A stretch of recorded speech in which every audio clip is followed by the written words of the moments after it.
Hi, may gabi maggulay mi og tinangkong nga gamay, gabi, talong ug batong.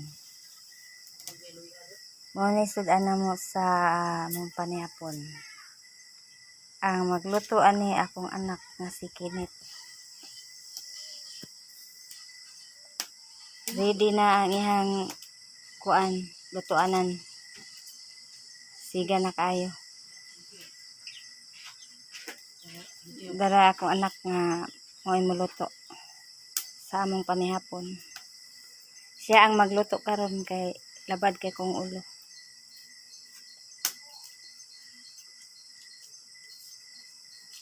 Dara among sudan. Kanilang pinobre nga sudan pero masustansya kayo ni. Dahil na sa kong anak ka gwapo, mura daw ko og mura kog iyang inahan. Iyam jud kong inahan. Siya. Buotan kay na siya. Gikan nagtrabaho, nagkabo karon nagluto na sa tug panihapon. Ing ana siya kabuotan. Hinaot nga magpermanente iyang kabuotan. Sige guys. Tanaw lang mo sa iyang gibuhat guys.